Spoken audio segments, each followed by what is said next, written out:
Hey everyone, welcome back to another video. So today we're going to be switching gears a little bit.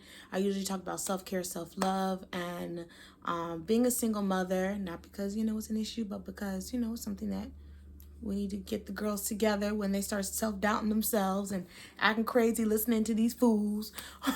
But we're going to switch gears and I'm going to share some tidbits that I've collected along the way with my meandering journey with horsemanship. It's no secret that I love horses. I love horseback riding. And I came across horses. I was not that lucky little girl that my dad just bought me a pony and started me out. We went to church with some people. Sunday evenings, they would have a little get together, invite us over, and throw me up on a horse and say, take her down in the field. And that's how I was hooked. But it was never like a strategic path to like, oh, I want to learn, I want to ride, I want to show and compete and things like that. Like a lot of starts and stops along the way. But I will say that my ex-fiance was the first one that gave me the permission I needed. And I don't know why, but it felt good that it was a gift. We were laying in the bed one morning and he was like, why don't you ride horses? And I was like, what horses? Where? I don't know. I've been just been busy for the past couple years being a mom and working in healthcare that or giving that to my children. And he was like, do you want a horse? And I was like, well, hold on. Yeah, I mean, hell yeah. But I even know that you can't just buy a horse, sir. You gotta be ready. And I wasn't ready. I was like, but I'd love to take lessons. So I was like, say less. I shot up out the bed, grabbed my laptop, and I did some research. I found some place right down the street. And that's what started me in my adulthood, writing 3 days a week and doing a lesson a month. But even that, looking back, was not as structured as I would have liked and wasn't setting me up for success. It was just jumping up there and doing the damn thing. But just difference in instructing style, disciplines. He was a reiner and the guy was sweet as he could be. And he was an expert. He had competed all over the country, but he wasn't much for words, so he would just be like, drive her forward, pull her back, this diagonal, that diagonal. And I'd be like, what? Like, I don't know. It was a good experience, but again, you don't know what you don't know. So skip ahead. I have tried out, at least 4 different facilities. No, yeah, 4 or 5 different facilities since then. I've also moved to Virginia. And it's just a whole nother world out there. And I want to make sure my camera's not falling. It's just a whole nother world out there. And so I was like, if I can share my journey to help and also inspire someone that's even thinking about it or about to give up, I hope this video does just that. Because I've also talked to people that like, oh, I love that you ride. I've always wanted to do it, but I'm too scared. I'm like, well, ain't nothing to be scared of. There's nothing to be apprehensive about. It is a lot, but it's doable. And if you've had a bad experience, maybe these tips and other tips that are on the internet can help you, give you that re-encouragement that you need to don't give up. Don't let other people determine your success and your journey of finding the perfect fit.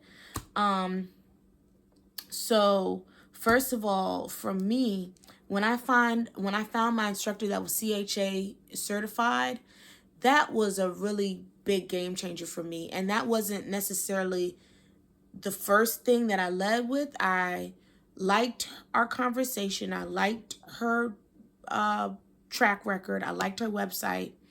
And then by reading her bio and seeing some of the different things written about her, I was like, oh, she's CHA certified. Well, what does that mean? So I went back and I did some research on CHA. And that is the Certified Horsemanship Association. I got my notes here. And they're the largest certifying body in the world. They were founded in 1967 by this gentleman who just felt like there should be a standard to everyone jumping out there and their mama talking about I can ride, I can teach, I can train, blah, blah, blah. I can instruct.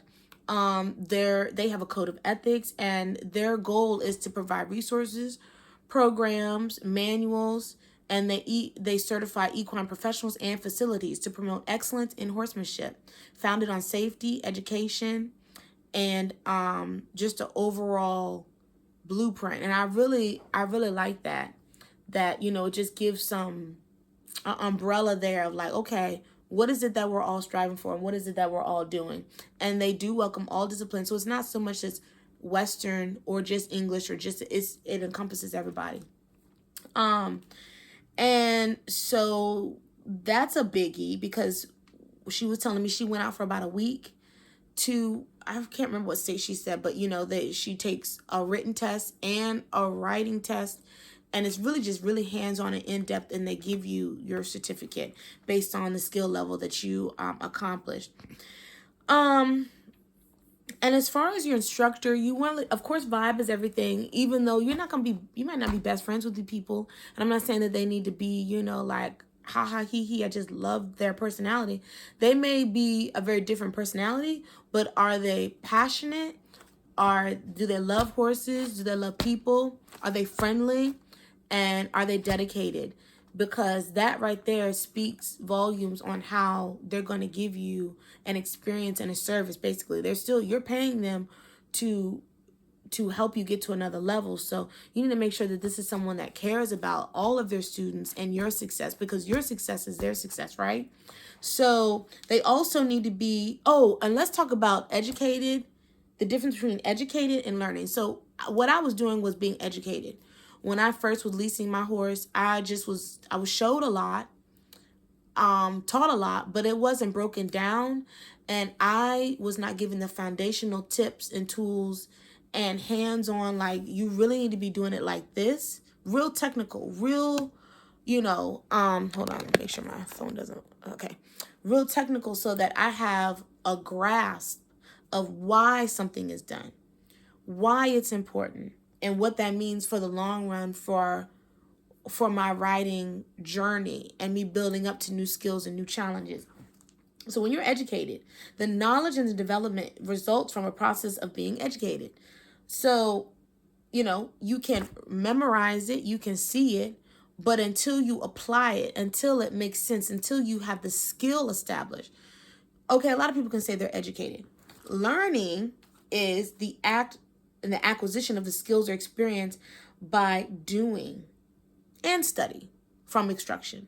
So do you see the difference? So I can say, when I used to go to meet these people, were like, oh, have you ever ridden? Yes, I ride, I've ridden, and I know. But come to find out, once I started peeling back the layers, no, I don't know.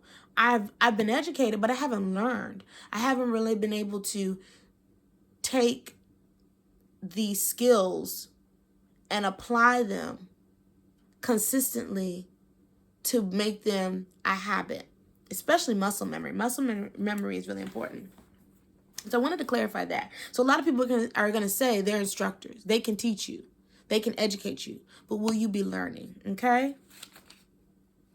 And that goes back to a quote that, I don't want to say I made this up, but I did jot down. Anyone can show you, but not everyone can teach you. Okay? So like I did, and what you want to do is you want to check out their social media and their website, obviously, but really be thorough. Everyone can have nice pictures, but I like to see real-time, current, updated stuff. I don't like to see stuff from 6 months to a year ago. That makes me seem like, And obviously, if they are really responsive to your email and take the time to want to jump on the call with you, or they answer the phone and say, I'll get back to you, or they take the time to just have a conversation with you, that's always a good sign. They're very open and they want you to feel welcome reaching out. I'll just leave that. They want you to feel welcome to bring any more questions or concerns that you have. I reached out to one hunter jumper stable and they were like, we don't do tours. We have a wait list. Check back in with us later. And I was like, okay. Just very like cold. And so I was like, even if I really wanted to get into that world, like it just kind of put me off. Like, if you don't have time and you want to just show me to the wait list, instead of like, oh, we love that you're interested, blah, blah, blah. Like, I'll give you an example. There was a Western club not far from here, and they do barrel and all these different events, and you don't have to be a member, and you don't have to be competing to come out and watch and compete. You can come and participate if you wanted to participate, and you don't have to be a member, and you can come out and watch, even if they welcome everyone. And the email was just, you could just feel the vibe through the email. Like, all are welcome. We'd love to see you. Come anytime. That kind of energy. That's important. That's important. And that's what we want to look for. Is the facility and the barn safe and intentional? Everything may not be always clean. I went to one barn and there were cobwebs everywhere. I'm like, clearly somebody does not have time to deal with these cobwebs, but it was still a facility that had everything. Everything had a place. Everything, the tack went here, your supplies went there. You know what I mean? There was covers for saddles. There were the drawers and the bins, and like the food was secure. There was not a lot of mice and craziness going on. There was clean water bowls for the dog and the cats, like that kind of thing. So it's not going to look like a show arena, like a show, like everything's, photograph ready, but it's gonna at least be intentional and organized and safe. If when there's equipment everywhere, hoses everywhere, stuff everywhere, like because that's when things are like, people are messy, and that's when they're sloppy. So that's the difference there. When people are offering to help, is it coming from like, can I help you? Or it's like, hey, can I help you? Because for me, it's like, you don't ever want to be like, I don't know what I'm doing. You don't have to keep asking me, do I need help? Like, but you also don't want people to make you feel like you don't look like you know what you're doing. Let me help you. There's a difference there. Because I went to one barn and I was waiting for the owner, and she was running late, and we'd already been in contact. So this lady was like, hi, can I help you? And I was like, oh yeah, I'm waiting for such and such. And she was like, does she know you're coming? Have you talked to her? And I was like, no, I just walked off the street with riding boots and a helmet, loitering. I'm just loitering. I was like, she's aware. It was just such a tone there. And I'm like, see, that's the kind of offering, can you help me? There's some, and I didn't take it to be anything more than just a bad interaction. But too much of that is like, all right, look now. When I first started leasing my horse, someone could walk up and be like, oh, try this, do it like that. Cause then this way, that way, this, that, and the other doesn't go like that. And you're like, oh, thank you. Because I am still learning. I am still getting a handle on it. And that owner was just so like, you're leasing a horse, take it. And I'm like, sure. And so there were a lot of things that I learned as I was doing and fumbling through it. And she told me one time, she's like, look, there's no stupid questions. There's no dumb questions. The only wrong question is a question never asked. Me and any of my staff, anyone up here, anyone that's leasing, training, visiting, they will help you. So do not hesitate. If I'm not here, someone else can help you. They will help you, because that's not the type of people that I have at my barn. And I really appreciated that, because you do feel like you're interrupting, and someone new, am I an inconvenience? Am I always, hey, can I bug you? And you're like, fix your vocabulary around that. You're welcome. You're paying like everybody else. You belong there. You deserve to be there. And you might need help. It's better to get the help than to have regrets later, and have something go wrong, or you do something wrong that could hurt you or the horse, or it just not be the right way. And then you get in bad habits and you got to unlearn because you just didn't open your mouth. And then, does the facility and the trainer instructor support your dreams? Because anyone can take your money and say, yeah, you can come here.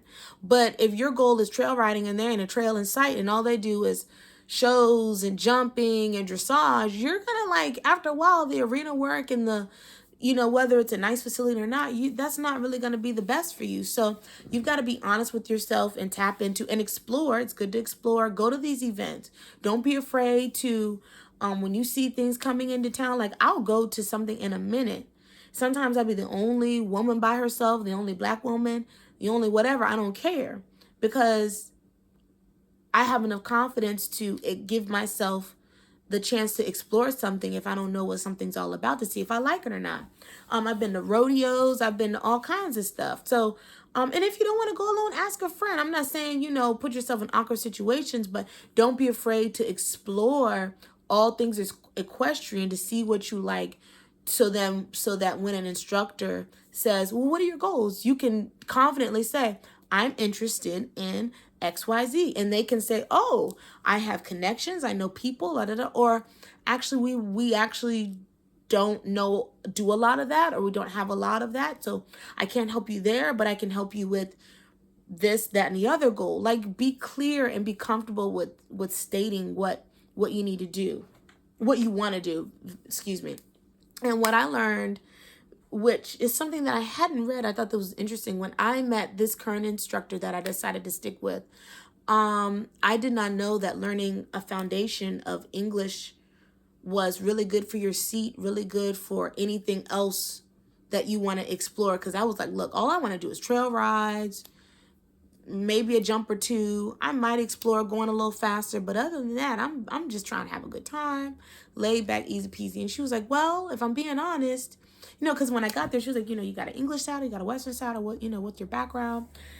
Even though we had talked more on the phone, she just wanted to kind of like clarify face to face. And I was like, I tried the English. It's all right. If I'm being honest, I have two Western saddles. I think I want to stick with Western. She was like, well, if you start off with English, it'll help you the rest of your life, no matter what you do. And I had never heard that before. So she broke it down and she really got into the detail of different examples of why the 2-point and why the posting was important out on the trail, and why having good seat, good balance is important out on the trail. So I really appreciate her helping me learn why these things were important, not just talking to me and saying, well, I only teach English I predominantly teach English, so I may not be a good fit for you. I know Western, but I don't do it often, that kind of mess. So once I get to that point where I'm good to go, we'll switch over to my Western saddle. But it's that type of passion that you want to look for, that type of like, let me school you, let me get you hip to some things, you know what I mean? And then, are they knowledgeable of their horses and your skill level? They need to match you with a horse that is really good with, are you beginner, intermediate, or advanced? Do you want to jump? Do you want to trot, gallop? What do you want to do? And can that horse match your skill level? I'll never forget going back to my first story, 16 minutes. My first story of the guy that I met in the PetSmart parking lot. There was so many red flags, but I think in my eagerness and my naiveness, I was like, look, he black, I'm black, we good, we go together now because he got horses, I love horses. What other issues could there be? Let me tell you, I pulled up to this man's property. He gave me an address, so I didn't know what to expect. We're driving through a neighborhood, and I'm like, what the heck? And mind you, I had already had my defenses up. I wanted to defend this man because my fiance was like giving like, are you jealous? Are you insecure? Like, sir, your motorcycle cannot touch this. I'm sorry. Like, this man has horses.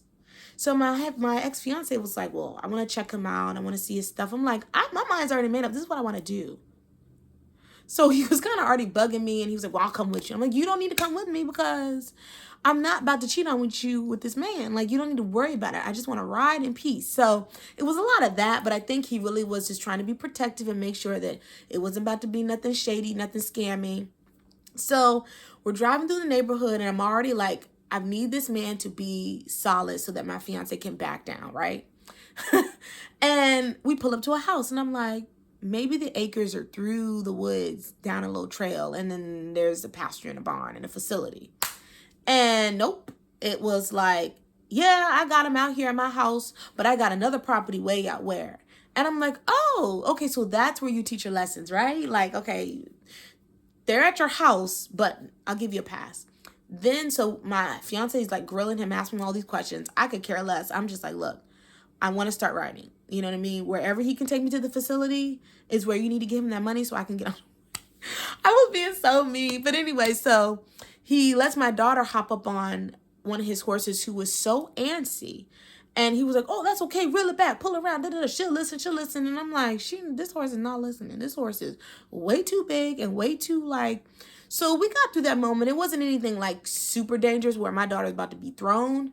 But, this guy he just was not an instructor. He was not someone that I would know. It was just so bad. And so I had to see all the red flags and just get my heart broken because he was like, yeah, y'all come out for your first lesson. We can do this. Like, I got y'all. And so the day of the lesson, I was like, hey, shoot me the address for the facility. No answer. I was like, you know what? That's okay. So I still went to the location. I was like, are we going to to where we're going to ride? And he was like, well, just for today, I still have the horses here. Mind you, the trailer's in the front yard, parked on the grass.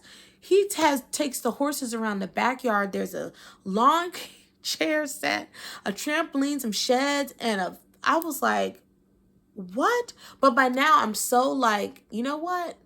Fuck it.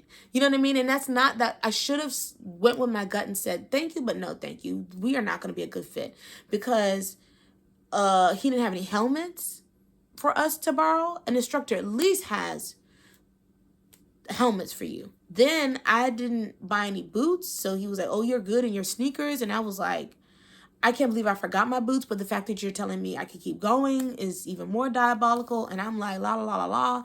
Fine, just fuck it. Because what's it gonna hurt? But I should have still known better. Like, no, actually, I should have riding boots.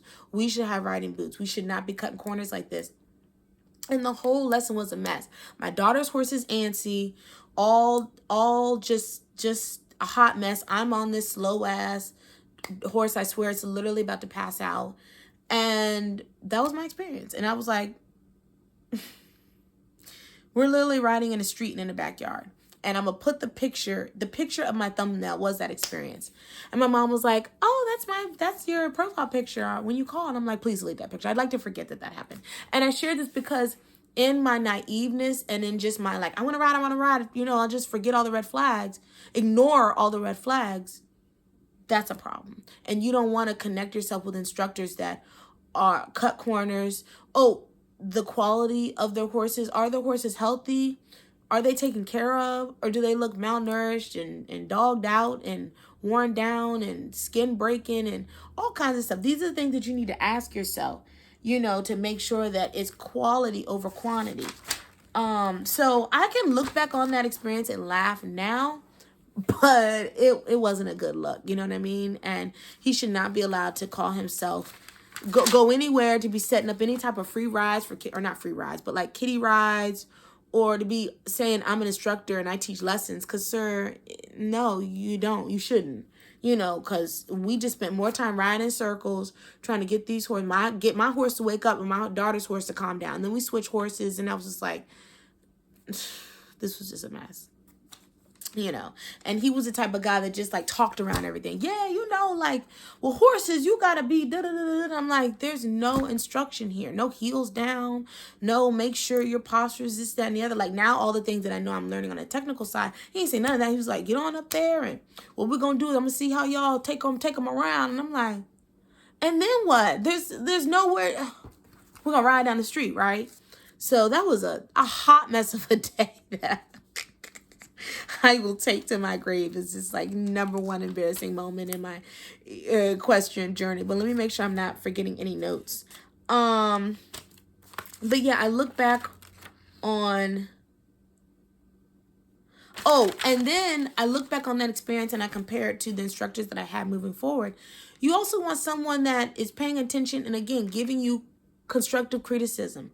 They're paying attention. They're not like this. Good job. Okay, change direction and post and this and that. No, they're like, okay, stop. They come and they fix you, or they show you. Okay, you get down. Let me show you what you're doing. Let me show you what you're doing. Da da da da. This is what I want you to do. Blah blah blah. Show me, help me, teach me. Because if you just say if everything's good, good job. All right, now let's move on to the next thing. I'm not really learning. You're educating me semi and telling me I'm doing everything great, but I'm not. This lady today even took two blades, little leaves. They weren't blades of grass, but they plucked two leaves, put them between my knee and the saddle and said, now pin these, don't lose these. You got to keep that contact with the knees. And I was like, oh, Lord. You know what I mean? It's that type of, make sure all these visuals of like what I need to do. Horseback riding is very technical. It's very detailed. And you've got to have all these moving pieces while bouncing up and down on this damn animal going in a circle. Like, I do not take lightly anyone that can ride. And I don't think anyone can jump up there and ride at all. You know what I mean? So I have the utmost respect for people that have taken the time not to give up on their journey, because it is hard. It isn't easy. It isn't something that you just do it like that, because sometimes you think you're doing it like that and you're learning bad habits. You're doing it wrong. You're doing it very wrong. So you can never be at the competition level, because you will be disqualified the moment you stepped in the ring, because you learning shit wrong. And they telling you doing it right, Same thing with the first video I posted of me posting, I'm doing all this. And she was like, you it doesn't take that much. The other lady was like, yeah, you're posting. And I'm like, really? So I look back and I laugh, and I'm not mad about it, but I just know what I know now. You know what I mean? And so if this can help anyone out there, I hope it does, because you want to make sure that you're learning the right way. You want to make sure that you're learning a great foundation to be successful moving forward, and your instructor is such a key part of that. Let me make sure and that they're interested in does that make sense? Do you understand that? Do you need another do you need another example? Do you need another visual? Do you need another cue or whatever, like, to help it make it click for you? They don't mind demonstrating, they don't mind re-explaining. And then they're patient and also encouraging and attentive. Making sure my camera's still going. Sometimes that thing be cutting off on me. My alarm will go off.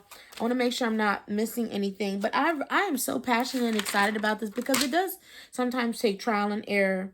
And, there was some times where I was really frustrated, and I was like, damn, like, now that I'm super hyper focused on, like, giving myself the gift of, like, sticking to my horseback riding journey beyond my fiance, because I really did struggle with, like, leaving that relationship and leaving Maryland, because I didn't want to leave that facility. I didn't want to leave my baby. That was my horse. She was a dream, and moving almost 3 hours away was just, like, so not what I wanted. And I moved here kicking and screaming, not because of the relationship, that because we broke off, but because I had just gotten into a rhythm of leasing her and writing. And even though I wasn't learning the best instruction, I was so happy there. And I was like, if I can maintain this, like, I can do anything. Like, this helps me forget about my losing my grandma. This helps me forget about the breakup and work and all the things that I want to do. And writing just helps me disconnect. So